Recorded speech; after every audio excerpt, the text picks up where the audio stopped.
I knew something was wrong the moment I stepped inside and felt the air shift. Too quiet, too heavy, like the house itself was holding its breath.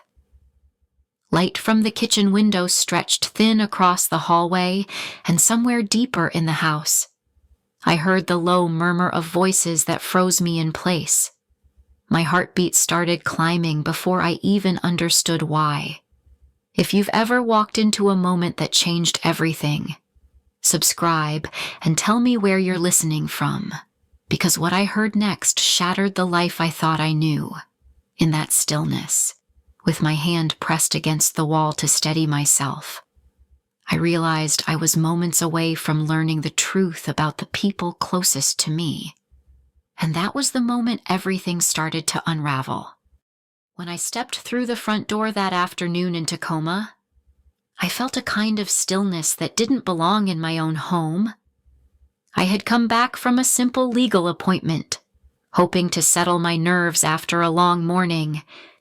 But the moment I heard their voices drifting down the hallway, something inside me tightened. I recognized the low, urgent tones of my husband, Ray, and the sharper edge of Melissa, my daughter-in-law. I stood there, frozen, listening as their words pieced together a truth I wasn't meant to hear. They were planning to take my inheritance, and worse, they were convincing themselves I wasn't capable of managing my own life.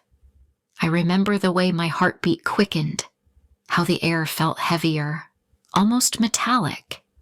For a moment, I couldn't tell if I was angry or simply stunned. I just knew something irrevocable had shifted.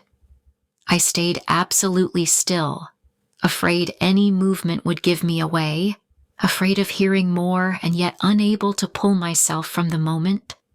There was this quiet, shaking realization that maybe this wasn't the first time they had spoken this way about me. Maybe I had missed signs, subtle moments where they exchanged looks or dismissed my decisions. All of it began slipping back into my mind at once. But when I finally stepped into view, I made myself look calm, as if nothing had seeped into me. I walked past them with a softness that felt like a mask, holding the storm inside. And as I moved toward my room, one thought echoed through me whatever I believed my life was. I would have to face the truth of it now. Looking back on my life with Ray, I sometimes wonder how many moments I brushed aside simply because I wanted to believe our marriage was steady. We had been together for decades, long enough to develop those familiar routines that once felt comforting. I used to think the quiet mornings, the predictable conversations, and the way he always insisted on managing the household decisions were just part of our rhythm. But now, when I replay those memories, I see small edges I didn't recognize before, moments where he corrected me about things I was sure I hadn't forgotten, or dismissed my concerns with a softness that felt caring at the time. I understand now how easily subtle patterns can blend into daily life. My son Jason has always been gentle with me, more open-hearted than his father. When he married Melissa, I tried to accept the shifts that came with her presence. She was polite, but there was always a slight distance in the way she interacted with me, as if she had already placed me in a role I hadn't chosen. I didn't question it. I told myself families change, and I had to adapt. The only place I ever felt completely myself was with my uncle, Thomas Bennett. He was the one who saw me clearly, who believed in my strength even when I didn't. Losing him left a hollow space I never quite filled. When he left me those 4 rental buildings and the little cottage by the lake, it felt like he had handed me a second chance, a piece of security, a reminder that someone trusted me enough to leave behind the work of their life. I thought Ray was relieved for me, proud, even. But lately, when I sift through those memories, something inside me stirs, an uneasiness I can no longer ignore. And it's that feeling that keeps pulling me back to the signs I once overlooked, signs I'm now starting to see more clearly. In the hours after overhearing Ray and Melissa, I felt as if my own home had turned unfamiliar. I moved through the rooms quietly, aware of every small sound, every shift in the air. It was as though the walls themselves were holding secrets I had walked past for years. I kept replaying their voices in my mind, and with each replay, another memory surfaced, moments I had brushed aside, moments that now carried a different weight. I began noticing little things that had never struck me as strange before. Papers on Ray's desk that he always moved when I walked by, the way he insisted on handling the bills because it was easier, the times he told me I must have misplaced something, even when I was certain I hadn't. Back then, I thought I was just tired or distracted. Now, I felt a tightening in my chest each time another one of those memories returned. I didn't want to alarm him, so I kept my movements slow and natural. But when he stepped out for a quick errand, I finally let myself look through the drawers he guarded most.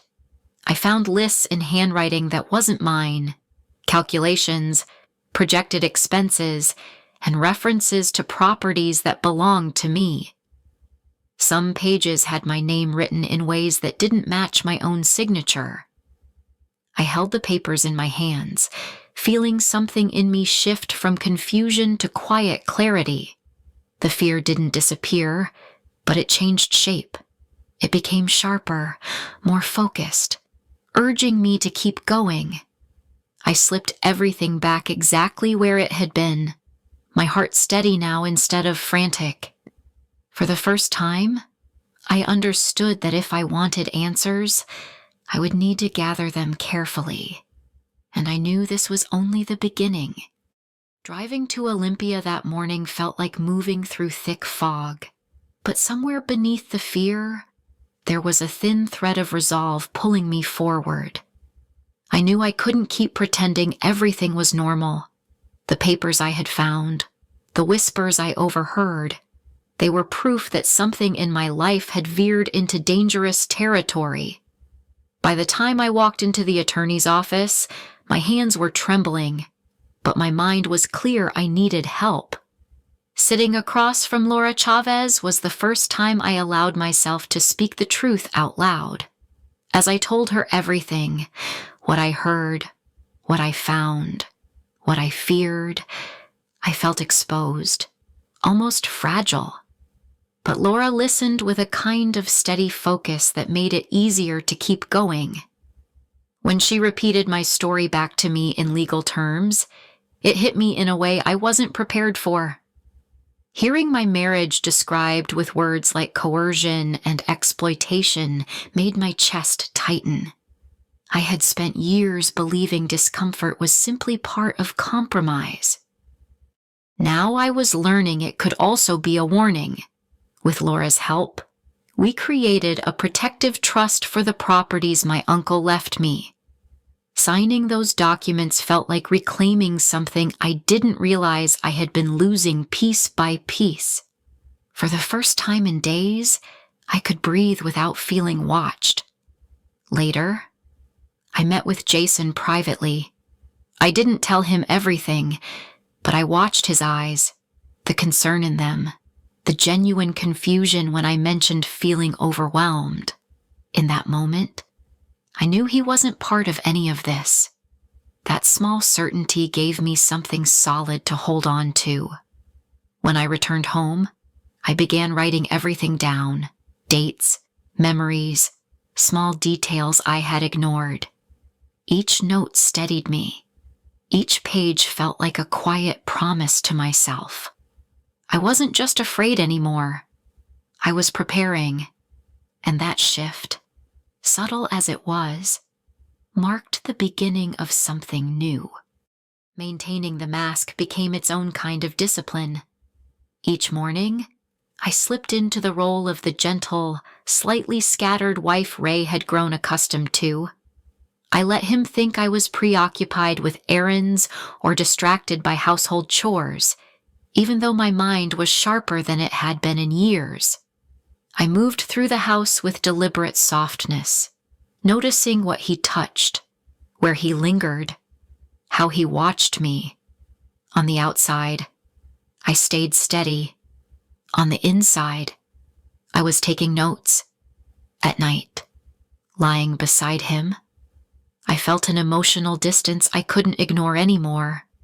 I would stare at the ceiling, listening to his breathing, wondering how long he had been building this version of me, this weaker, needier woman he could control. I let him believe I was drifting to sleep early, but my thoughts were crisp, sifting through memories with new clarity. It was unsettling to feel so close to someone physically while being miles away in every other sense. The tension came to a quiet peak during a family dinner. Jason chatted about his day, completely unaware of the undercurrent running beneath the table. Melissa watched me more than she watched her plate, studying my reactions as if she expected me to crack. Ray hovered with the kind of false patience I used to mistake for concern. I noticed his subtle cues, how he guided conversations, how he dismissed small things I remembered clearly, how he kept steering attention away from anything that might hint at the truth. I stayed calm, nodding, smiling when appropriate, letting my voice tremble just enough to fit the role he believed I belonged in. But behind that softness, I was cataloging every gesture, every inconsistency, every attempt to redirect. By the time I cleared the dishes, something inside me had shifted. I wasn't responding out of fear anymore. I was observing, calculating, preparing. I felt a quiet strength forming beneath the surface, steady and unmistakable. And with that strength came an uneasiness I couldn't shake, an instinct that whatever I had discovered so far was only the beginning, and that the darkest truth was still hidden just out of sight. When Laura's investigator reached out with new findings, I felt a heaviness settle over me before I even opened the folder she sent. I sat at my kitchen table, the late morning light spilling across the papers, and braced myself. But nothing prepared me for what I found. Page after page of documents showed Ray using my name in ways I never authorized, loans I had never taken, agreements I had never seen, signatures that were shaped like mine but carried none of my intent. Each sheet felt like a small fracture spreading through years of shared life. Then came the part that hollowed me out the most: records tying him to another woman in Seattle. They had been signing documents together, purchasing small properties, building something I was never meant to know about. It wasn't just that he was planning for a life without me, it was that he had already started living it. Long before my inheritance. Long before I realized anything was wrong. I sat there for a long time, letting the weight of it press into me. It's a strange thing to confront the truth that the person you trusted most had been quietly dismantling your life while smiling across the dinner table. I thought I would feel rage. But what rose instead was a kind of aching clarity. A recognition that this betrayal went deeper than finances or property. He had tried to erase me, to make me small enough to control or disappear entirely. But beneath the heartbreak, something else formed, a steady, grounded determination. If he had already rewritten my life on paper, then I would write my own reality back into place. I closed the folder slowly, feeling the shift inside me. I knew then that the time for pretending was ending, and the time for confronting him was drawing near. In the days leading up to the estate meeting, I moved through the house with a kind of practiced calm.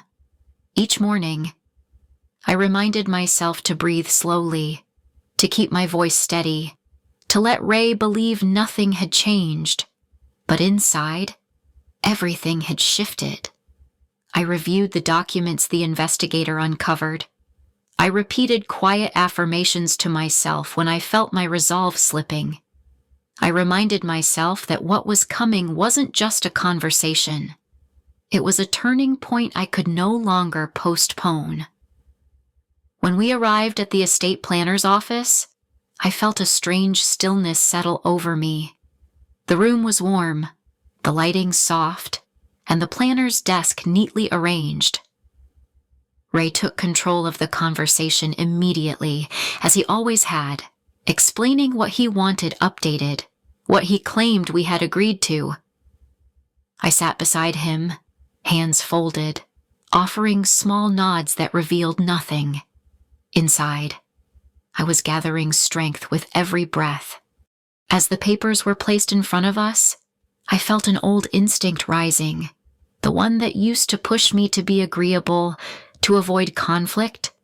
But this time, I didn't move. I let the silence stretch. I kept my hands still in my lap, aware of how Ray stiffened when he realized I wasn't reaching for a pen.